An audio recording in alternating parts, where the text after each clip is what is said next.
अस्सलाम वालेकुम नाजरीन, शफी जान चैनल पर एक नई मालूमाती वीडियो में तमाम शायकीन हजरात को खुश आमदीद कहते हैं।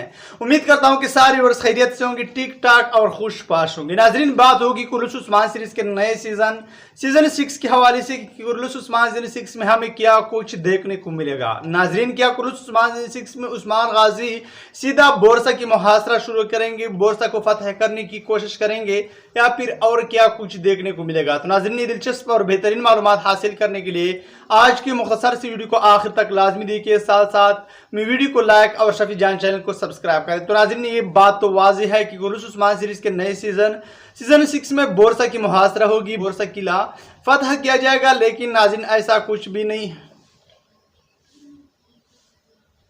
बोरसा किला फतह किया जाएगा। लेकिन नाजरीन, मैं आप लोगों को बताता चलूं कि ये सीधा बोरसा की मुहासरा और बोरसा किला को फतह नहीं किया जाएगा, बल्कि इससे कबल छोटे छोटे इलाके और छोटे छोटे से किले होंगे जो कि उस्मान गाजी अपने कब्जे में करेंगे, उस पर अपना कब्जा जमाएंगे, उस किले को फतह करेंगे और ये कबाइल फतह हुए कुर्रस उस्मान सीजन 6 में हम देखेंगे। तो नाज़रीन, इस सब के हवाले से आप लोग क्या राय रखते हैं कमेंट बॉक्स में जरूर बताते चलें। और अब मैं इजाजत चाहता हूँ, मिलते हैं एक नई मालूमाती वीडियो के साथ, तब तक खुदा हाफिज।